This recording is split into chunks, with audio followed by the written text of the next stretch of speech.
The fool may think he's a wise man, but the wise man knows what a fool he's been. I'm Paul Falcone. Welcome to the Pro Fools Podcast. I'm Paul. I'm here with Mark Mandelbaum. We are at ABC Times Square Studios.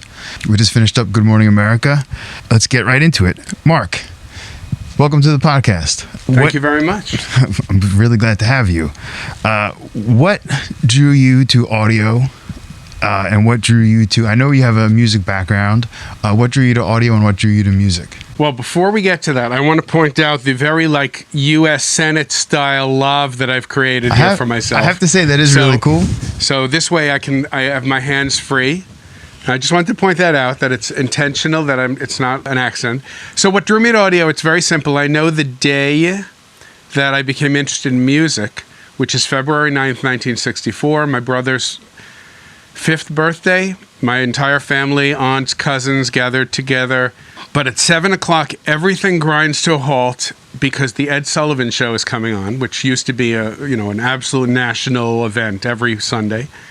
And we all went down to the rec room and we're sitting around the TV, and the Beatles come on. It's their first appearance on the Ed Sullivan Show, and I watched, my jaw dropped. I was just shy of 7, and I turned to my folks and said, my birthday's coming up soon, I want a guitar. That was really what drew me in. Getting onto the audio side was when I was in college as a guitar player, and I'd played in bands all through high school and was playing in a band in college, but an RA across the hall was in a recording program that I didn't even know Fredonia State College, SUNY Fredonia had. Heard me playing in my room. He said, I'm doing a session. I need a guitar player. Could you come in? I did that. Pretty soon for 11 minutes, I was the hot guitar player in the program. Except I noticed I felt like they were having more fun than I was in the control room. And I decided after a semester that I was going to apply to get into the program, which took me a while to do because they didn't love electric guitar players. And I went into the Tonemaster program at SUNY Fredonia and learned a lot of wonderful basic stuff from a lot of very talented people, both teachers and students. It's a combination music and technology program, and that's how I got to the recording side of it, the audio side of things, which have led not just to recording music, but also led me to broadcast. That is fascinating to me that you discovered the studio in college you said a guitarist? As a guitar player. Yeah. We had done informal recording in high school. I had a friend who had a 2-track that you could bounce back and forth, and he and I, especially he, but I would occasionally add the guitar or vocal part. We would do covers. One particular one I remember was, believe it or not, Paul McCartney's Listen to What the Man Said. But we always had different bands going on, and Beatle harmonies were always part of it, but also Carlos Santana songs were always big then, and all sorts of different kinds of music. But when I got to college, I just fell in love with the recording process and the creativity of the interaction between the players, the engineers, the producers, the way to manipulate the technology. I remember, discovering that if we put a speaker at the bottom of a stairwell and mic'd up the stairwell, that we could get custom reverb, natural reverb. And that was amazing to me. Forget dialing up a wonderful spring reverb on my little Fender amp. This was really natural reverb. So yeah, the whole process fascinated me, and that's how I swung around from the player side, which I still do, to the audio side, which has become a career. That's fascinating to me that you discovered it through school, and certainly that you discovered being able to manipulate sound like that, and that even Fredonia had a program at that time. It was one of the first. The control room was designed by John Stork. It was just attached to a giant band rehearsal space, so it was basically like recording in a gymnasium, so we had to get good at building little huts to enclose things that we wanted to close up the sound a little bit.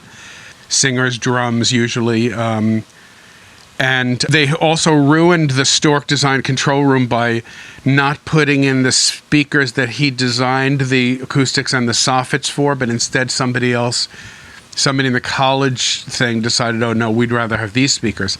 And there were real audio problems because of it, which we were all aware of, because we knew the anomalies. And Stork was very generous with us, but he also told us, look, there's nothing I can do. I designed it for this pair of speakers. I designed it with this interaction between the speakers in the room, and they made a choice that I can't do anything about. I didn't realize that John was into working on facilities for schools at that point. That had to be not long after he did Electric Lady. That's pretty, I would say, early on in his career. Yeah, certainly. I mean, we're talking about a program that got up and running sometime in the mid-'70s. When I joined the program, I want to say it was it was autumn of 77, and the facility had already been in place for a while. It was a 16-track MCI machine, a 24-channel MCI 400 series desk. We had a BX20 spring reverb. We had a few different 2-tracks so we could set up tape slaps. Like I said, we improvised reverb spaces. I think there was one very early digital delay. Believe it or not, there was a Fairchild compressor. There was a huge pile of Neumann mics, as well as some wonderful Electro Voice mics. This thing keeps slipping down. I apologize. So the technology that they gave us to work with was really great. And the freedom they gave us to work in the studio was really great. The program became a little more structured later. Back then, it was really like, they give you a key, you let yourself in, they give, don't break anything, you lock up when you leave. More likely, as you're leaving, the next guy or woman, there's only a couple of women at the time, is coming in. The studio was in play every minute that there was not an actual band rehearsal going on, and sometimes even then there'd be people working in the control room trying not to disturb the band rehearsal. But the studio was a 24/7, 365 thing. A lot of us didn't go home for vacations. We wanted to make use of every bit of it. Believe it or not, the first couple of 10,000 Maniacs records were done there. A guy named John Petrie did a lot of early records there, a group called The Rods. I did some local acts there. Talus, I'm pretty sure Billy Sheehan and Talus were in there at least a couple of times. I did a band from Toronto called Klo, K-L-O. And we did like an entire album's recording in 42 straight hours. I took one shower and I fell asleep at the desk at least once. I had rotating A2s so that somebody at least would be sane while we did all this. And then we mixed the whole thing a couple of weeks later in like one 6-hour session. It was about 10 songs. One of my guys recently found cassettes and he sent me some files of it. It sounds great. It really held up. I was real pleased about that. So much to take in there. First of all, really being able to immerse yourself into the technology and have such access to it, giving you the ability to experiment and really learn the craft by experimentation at college is such an interesting thing. Also talking about the technology that you learned on the 16-track and the Fairchild and spring reverb. So I know throughout your career you certainly watched the technological shift, and I know you've been definitely jumped on newer technology when we've talked about computers and early sequencers and even where the sequencers got to. I mean, you got to see a major shift in technology throughout the early part of your career. Well, throughout. I mean, there's no question. From analog multi-track to synced analog multi-tracks to the first ADATs synced to analog multi-track so that you could get a hybrid there, and then the early recording workstations. And the Pro Tools had a precursor, actually, before it was called Pro Tools, that a lot of people worked on. And then, of course, that just where we are now, really, Pro Tools and all its brethren. Yeah. So how do you think the role of the engineer changed through that? Or has it? Well, it definitely has. I mean, up till the very last things that I did, because I had the background that I had, especially recording live acoustic instruments, because I had a background in recording ensembles, because I went to a music school so I could read scores. Not well, but I could read scores. I got a lot of great opportunities to record basics with some amazingly talented musicians. I also had an opportunity through a particular arranger a writer, singer, guitar player, pianist, to record orchestral parts and horn sections and things that I didn't get that many opportunities to record. But right up till the end, I was doing things. For me personally, my strength was always, even till the end, was not so much digitally manipulating, but getting acoustic instruments well recorded to tape so that other people could manipulate it if they wanted, could mix it without me or bring me into mix, could use that as a basis. And I worked plenty with keyboard player synthesis, and I worked on a lot of hip hop, so I was very lucky. I worked on some seminal hip hop. But my strength even there was like, oh, do you want to add live drums? Oh yeah, I can do that. I'm qualified to do that. And that went right up till the end. The role of the engineer has changed so much because now guys they're editing so much. Before edits, there could be a lot of edits in a piece, but it was 2-inch editing or half-inch editing, building a remix, let's say, piece by piece on a 2-track machine. But, so much of it was about being able to punch accurately, which was a bit more of an art form when it was destructive. Being able to interface with the musician in that way and really, feel what they were looking to do.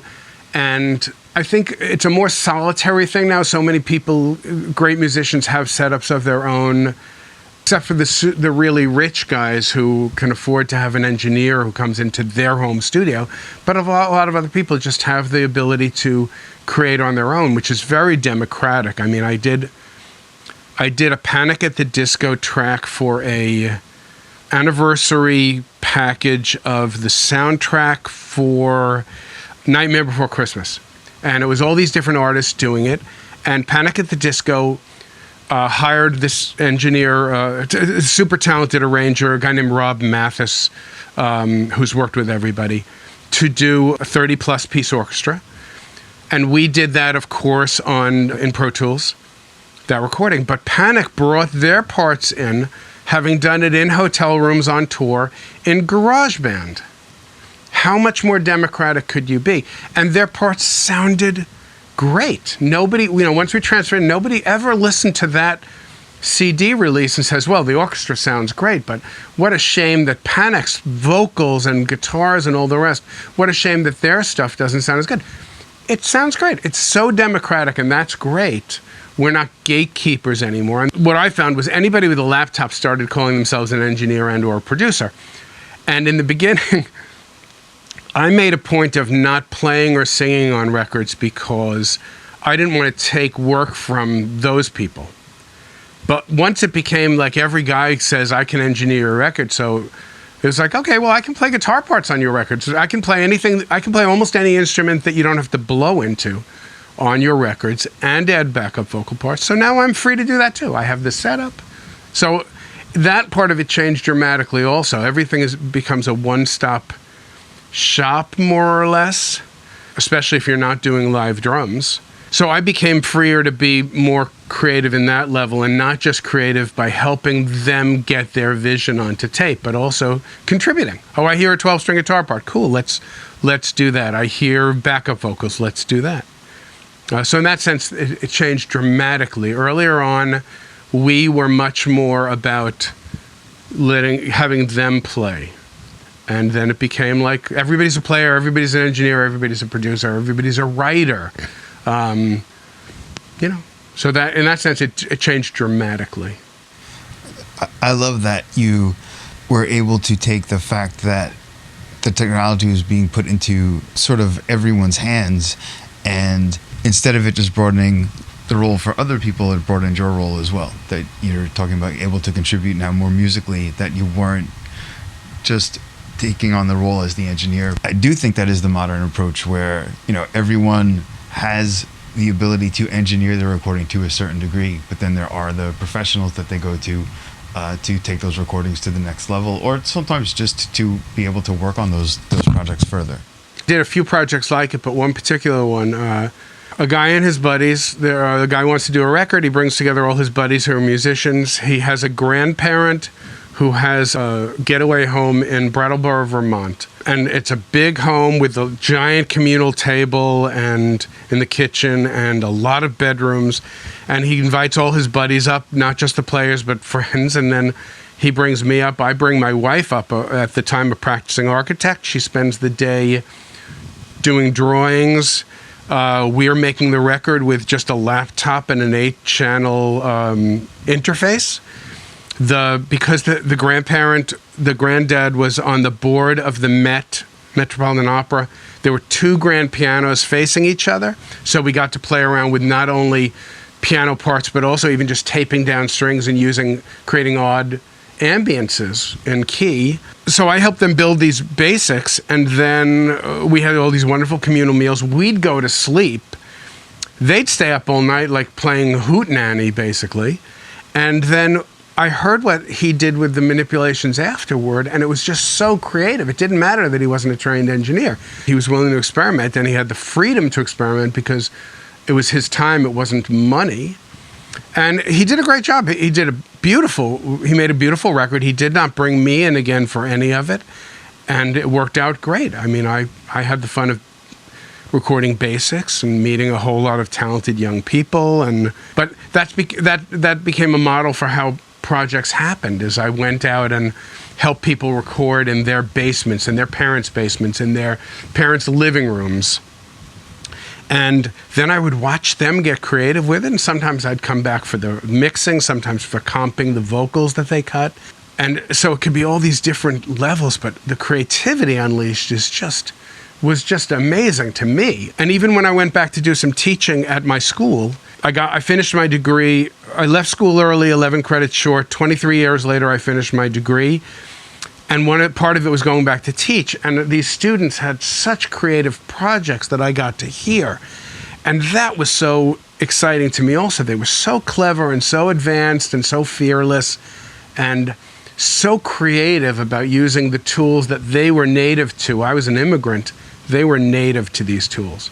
So I've also really enjoyed watching the way the industry has changed, even as, of course, there are big problems there. The fact that it's more and more difficult to make a living. Like our society, the whole middle class has been hollowed out. I was a middle class engineer. I had a lot of great record credits, but it's like kids fresh out of school who are willing to work for nothing on a laptop, or the super rich making Pitbull records, with 19 producers and 13 writers and nothing. And the middle got hollowed out.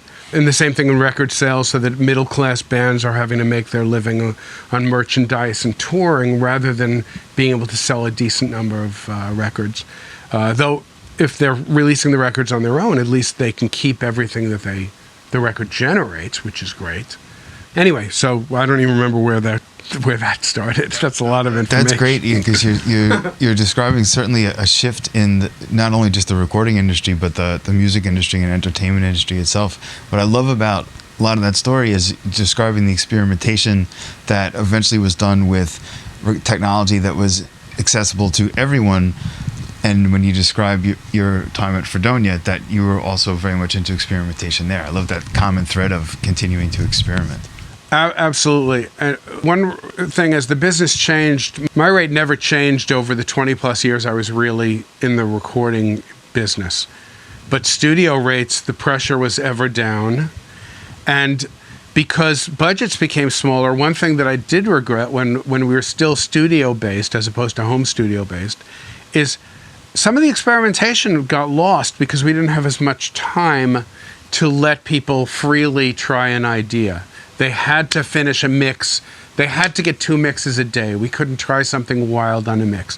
They had to get all the drum basics for an album in 2 days of recording. So the drummer was under a lot of pressure, and I had a lot less freedom to experiment with different micings. And so some of that was I had more of it in the very beginning and more of it later. And in the middle, some of it was more about just the utilitarian, you got to dive in and do this. But it also made me more creative about setting up in a way that if I wanted to try something quick, I could. I've got things routed out to a guitar amp that's set to a vibrato just to see, is that going to add something to it? I've got delays and ambiances going all the time so that I can try them during the rough mixes. There's one particular record I did where we finished the recording. I had what I thought was a great rough mix, and I said to the artist, because I knew mixing was going to be very low budget, I said, you give me 15 minutes and I've got the mix right here. And sure enough, that mix made it to the album. It was not as polished as it might have been if I'd spent a half day working on it, but it had all of the right elements right there, really present. And we both felt it in the studio. And I was lucky enough that I made the case. I was lucky enough that he was receptive and not worried like, ooh, it's not a formal mix. It was a great rough.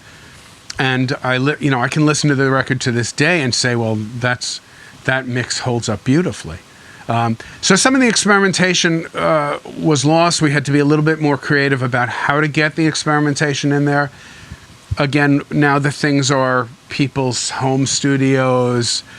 There's the ability for young people, especially, of course, to again go nuts with experimentation. And of course, the super rich, the pit bulls, can do whatever the hell they want because the budgets are still gigantic, insane. I think you make a really important point in that even through experimentation, it is important to take a direction when you're recording. So you are working towards a final mix. So you are getting it to the point where it's not like when you get to the mix stage, you're starting from scratch and you have to create all these sounds. That you are working on the project with the direction and the fact that you can mix it in 15 minutes and have it sound like a finished record. Well, yeah. I mean, it happens that generally I didn't think I was great at that. I was not one of those guys who every time he pushed up the mix, he'd be building his final mix and saving every mix to the SSL memory so that I could come back in right at that moment. Because I like the spontaneity of coming to it fresh, almost like I'm a mixer coming new to the project. I love that spontaneity. That particular one, because he was under so much financial pressure, because we ended up mixing the entire record again, like 15 tracks in the course of 2 days. I knew we were going to be under a lot of pressure, and I knew I had that mix. I knew if he'd give me just a few minutes, I could tighten up the couple of things I need to tighten up, print it, and then that's one that we don't have to worry about later on. But in general, I have to admit, I kind of liked coming fresh to a mix, not being wedded to the reverb we'd been using all along, not being wedded less necessarily to the vocal effects we'd been using all along, not being wedded to the relationships even between the drums within the kit, between the drums and the rest of the rhythm section, between the rhythm section and the featured instruments. But because budgets got tighter, there's no question, the creativity became about how to make things happen under budgetary pressure. That in the beginning, I got to be honest, I got very lucky when I came out of school. We didn't have that. I got involved with some very good, well-funded projects, and we had a lot of flexibility to play around. This leads me to my next question. When we're talking about spontaneity and high pressure, how did you make the switch to television, and specifically live television? Okay, so I had a specific skill set. I had toured as a monitor mixer. I had toured as a front of house mixer.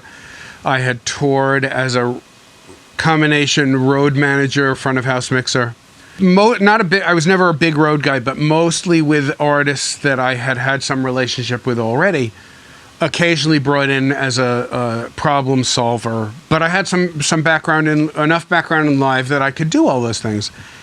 And in 2003, 9/11 had happened. Things were technology was changing. Everything was changing, and I was on the phone with a very dear friend of mine, a woman who was the executive producer of all things, a cooking show that featured a full live band every episode.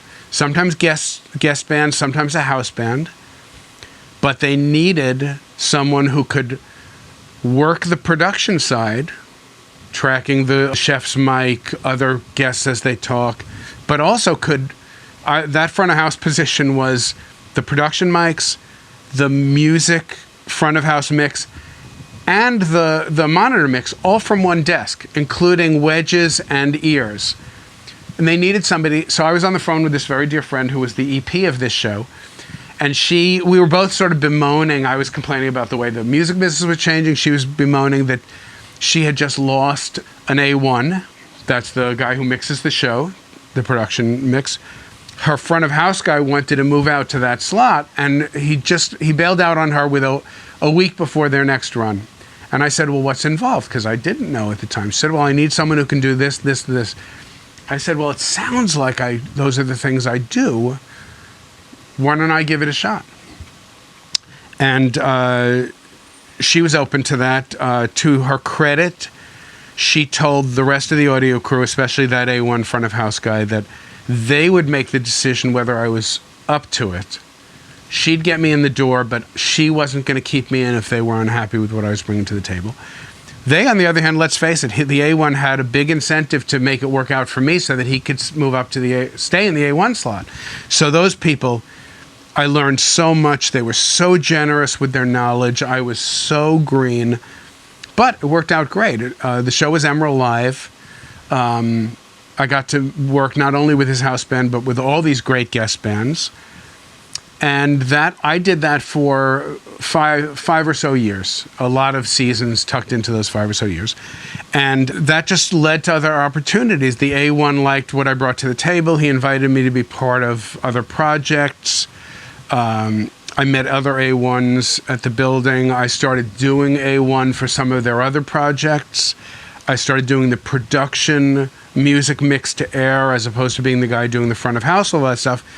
I started doing occasionally just the guy who mixed the band for what the audience heard at home, which is different than the front of house mix. And then when that ended, just coincidentally, and I had done some work for All Mobile, doing some remotes. I was lucky enough to do the Indy 500 one year, and they hired me from time to time to do some pretty great things. But I was really lucky. ABC was looking for people for their audio for their New York news division. They specifically posted they needed a job, somebody with a strong music background. I thought, well, that's me. I was pretty arrogant. They hired me, immediately put me onto the production side, and never really used my skills as on the music side, which was very lucky for me, of course, because it forced me to learn all these great new skills in comms, which is the communications, all that stuff. The actual on-set work as an A2, miking someone, troubleshooting, setting up the IFBs, which are the little listening squigglies. I learned all these great things in addition to learning to take my mixing skills and translate them to TV and all the things that requires. And also, when I got there, found out that from a music side, I had good credits, and I thought I was great. But there were guys who had mixed Allman Brothers. There were guys who had mixed Queen records. There were guys who had done Madonna records. There were guys who had done really an amazingly great array of acts who were on the music side. And so while I was sure that if I had the opportunity, I could have competed there, I was really very lucky that they put me on the production side. And, you know, that led directly to my ability to do comms for the shows now at ABC and other places that I do, and to mix the places that I do, including some shows at ABC.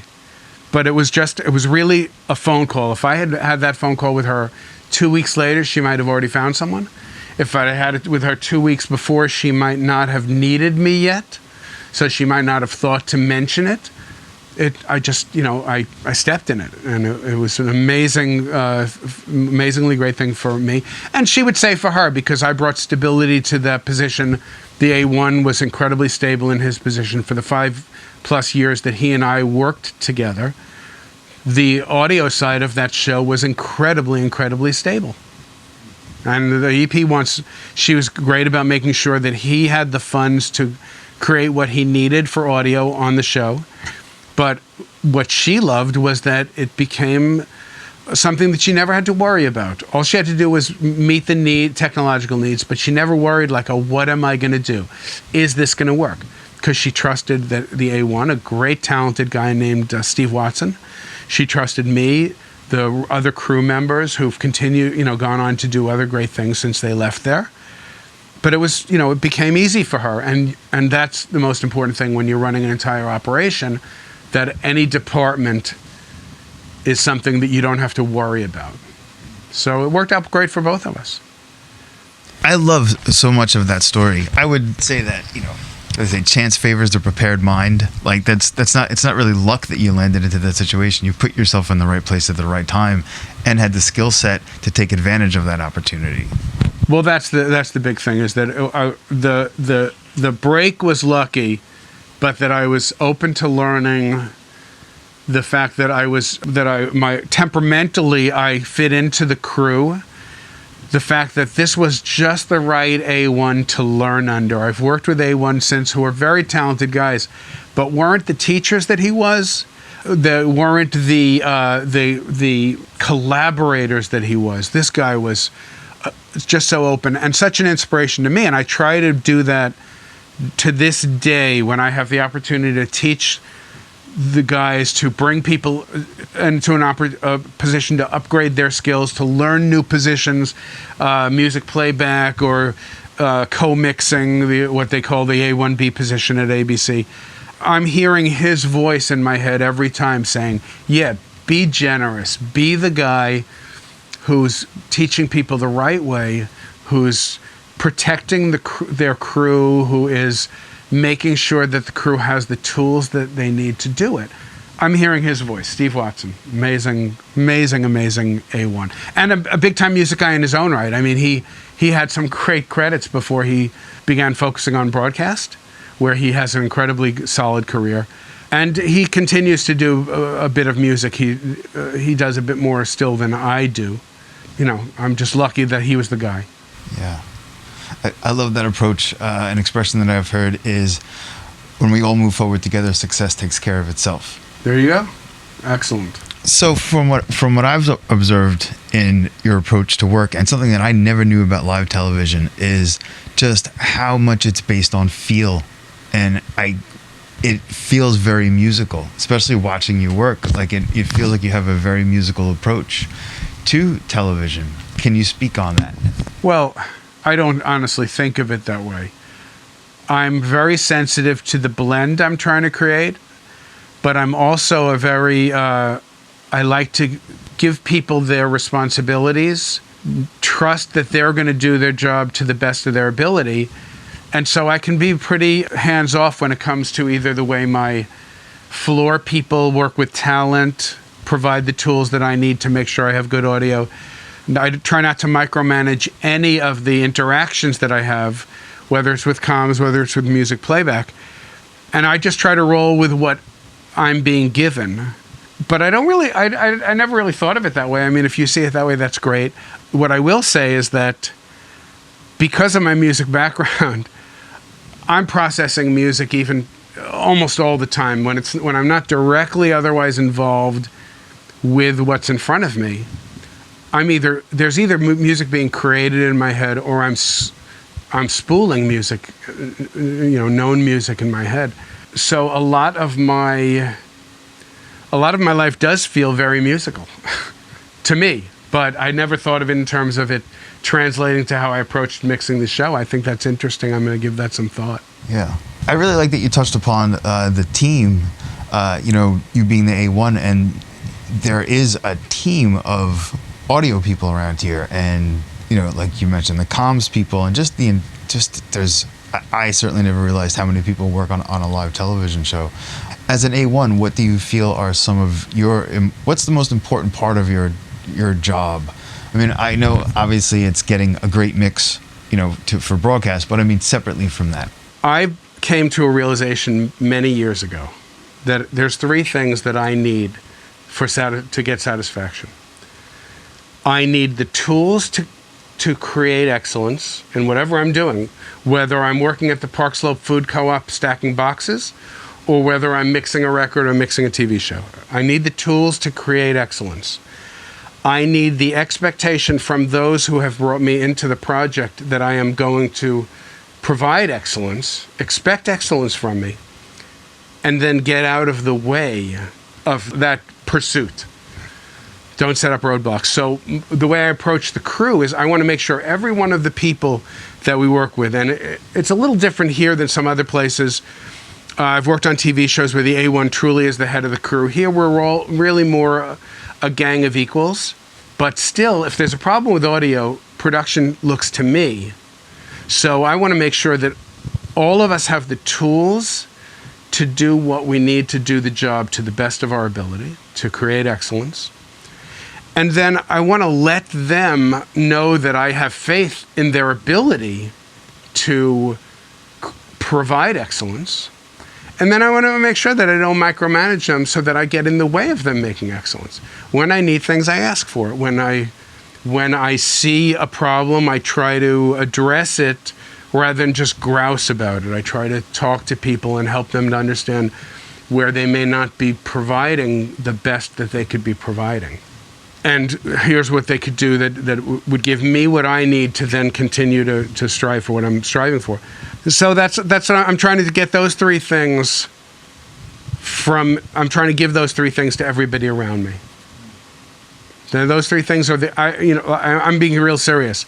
I could be stacking boxes at the Park Slope Food Co-op, and I feel a very similar level of satisfaction when I've done the job right than when I've created a great live TV mix or a great record mix. I feel satisfied. I always want to feel like I've done the best that I can and given whoever I'm providing it for as close to the best as they can get. I'm striving for excellence even if I don't always achieve it. And in whatever thing I'm trying to do, I'm trying to reach that level, that level of excellence. I think that's a fantastic approach. I mean, first of all, teamwork makes the dream work, but not only that, being satisfied with doing the best job we can do with and giving the people around you the right tools and getting the right tools for yourself in order to get the best product that you can make. I think it's a solid approach. There you go. Yeah. Wow, that's awesome. You just gave so much information and so much background. I really appreciate all that. We're getting ready to wrap it up. I got to ask you one question. It's sort of a signature question that we've been asking since the early days of this podcast. People have answered it in all sorts of different ways. What's the best mistake you've ever learned from?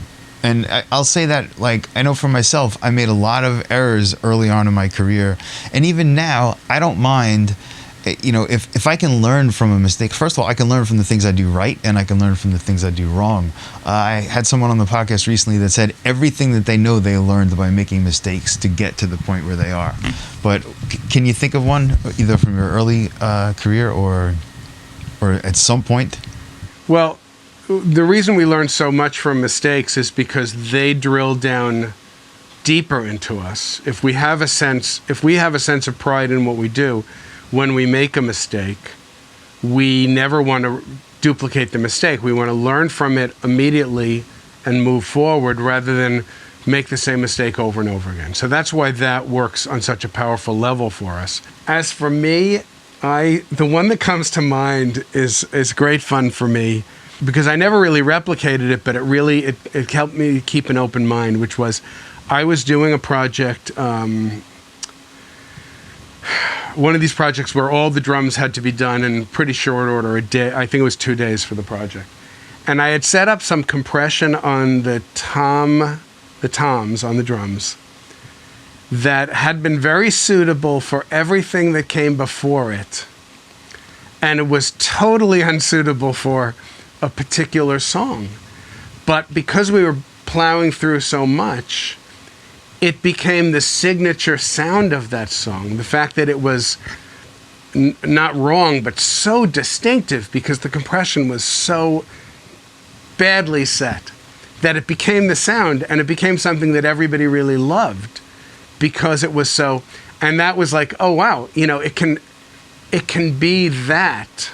It can be something where the book says don't do it this way, the knob twiddler says don't do this way, don't set it this way, and yet it can end up being the thing that makes it stand out. And there's an almost identical situation, except it involved an entire drum kit on a session that was not supposed to have any drums. I had been recording a wonderful, wonderful vocalist named Christine Lavin on a generally folky record. She's generally an incredibly talented folk musician. And it wasn't supposed to involve drums, but there was a studio kid in the corner, and she was doing a vocal, and then she comes into the control room after we've got her vocal, and she says, now I really wanted drums to come in just for like 2 measures at the end of this song. And so the producer turns to me and says, let's so how long will it take you to set up the drum kit? I said, I'm going to use the mics that are already out there. I'm going to use the vocal mics, and we'll make the sound work for that.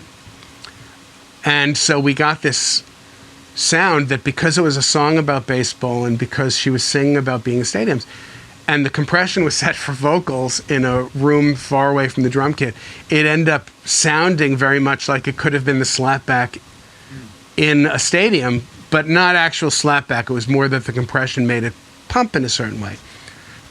And I immediately knew this was perfect.